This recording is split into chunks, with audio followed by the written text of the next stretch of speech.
US में fentanyl crisis create हो गई है और चाइना को इसका जिम्मेदार माना गया है। और अभी अभी डोनाल्ड ट्रंप ने ये डिसीजन लिया है कि 10% की ड्यूटी इंपोज की जाएगी चाइना पर, चाइनीज इंपोर्ट पर। अब मतलब यूएस में जितना भी चाइनीज इंपोर्ट होता है उन सभी पर 10% की ड्यूटी इंपोज की जाएगी।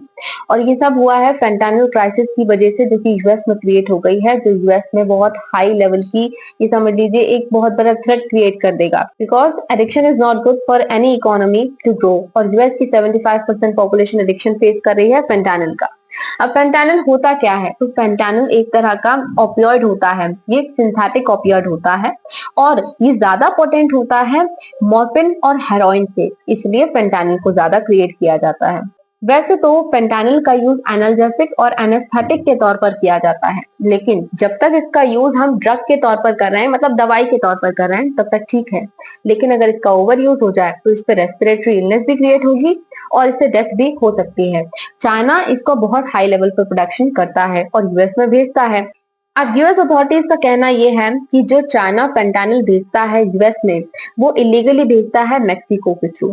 और फेंटानिल का एडिक्शन क्रिएट हो गया है यूएस में। 2021 में भी 1 लाख से ज्यादा फेंटानिल एडिक्शन देखा गया था यूएस में।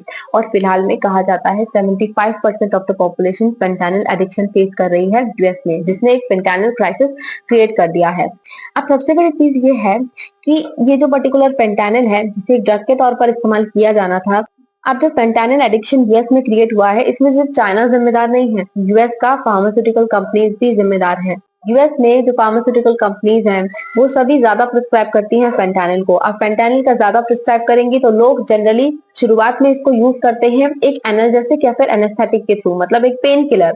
अब पेन किलर के थ्रू इस्तेमाल करते करते कब इसका ड्रग एडिक्शन हो जाता है फेंटानिल का, पता ही नहीं चलता। और वही यूएस में हुआ। अब इसका एडिक्शन क्रिएट हो गया है वहां पर, और उसे खत्म करने के लिए चाइना पर पहले तो इल्जाम लगाया गया और फिर इसके बाद में 10% की ड्यूटी इंपोज कर दी गई। लेकिन अब फेंटानिल को अगर खत्म करना है और इस क्राइसिस को रोकना है, तो इसको सिर्फ इस तरह से नहीं किया जा सकता कि चाइना पर ड्यूटी इंपोज कर दी और हम लड़ लें, नहीं।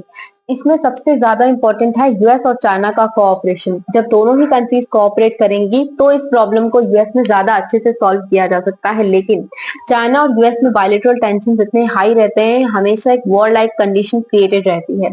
और इसी वॉर लाइक कंडीशन की वजह से, इसी बायलैटरल टेंशन की वजह से यूएस और चाइना कोऑपरेट नहीं कर पा रहे। और जब तक अच्छे से कोऑपरेशन नहीं होगा, फेंटानिल क्राइसिस कंप्लीटली खत्म नहीं होगी। तो इसलिए इन दोनों ही कंट्रीज का कोऑपरेशन करना जरूरी है।